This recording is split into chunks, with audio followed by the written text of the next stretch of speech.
पालघर जिल्ह्यात गृहमतदानासाठी नोंदणी केलेल्या 85 वर्षापेक्षा जास्त वयाचे ज्येष्ठ नागरिक आणि दिव्यांगत्वाचं प्रमाण 40% जास्त असलेल्या दिव्यांग मतदारांकरता 13, 14 आणि 15 मे रोजी होणार गृहमतदान.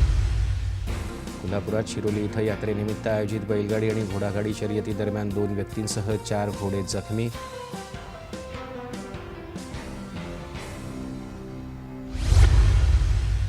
रायगड जिल्ह्यात पार्वतीपूर इथं श्रीराम वरददायिनी देवीच्या वार्षिक यात्रोत्सवाची सांगता. यात्रेसाठी रायगड, रत्नागिरी आणि साताऱ्यातून भाविकांची मोठ्या संख्येनं गर्दी.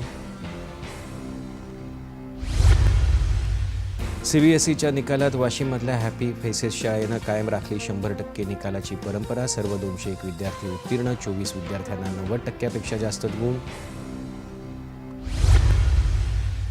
कास्ट्राईब कर्मचारी महासंघ महाराष्ट्र आणि सांगली जिल्हा परिषदेच्या मुख्य कार्यकारी अधिकारी तृप्ती धोडमिसे यांच्यात बैठक. सेवा शर्ती, सेवा भरती, पदोन्नत्या, बदल्या, गोपनीय अहवाल या मुद्द्यांवर चर्चा.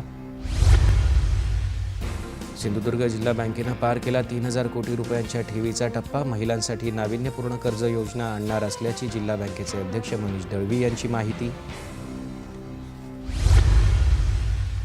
आणि रायगड जिल्ह्याच्या उरण तालुक्यात आगरी कोंढरीपाडा इथल्या मंदिरातल्या हनुमान मूर्तीची विटंबना करणाऱ्या विरोधात कारवाई न झाल्यास लोकसभेप्रमाणेच विधानसभा निवडणुकीत मतदानावर बहिष्कार घालण्याचा ग्रामस्थांचा इशारा.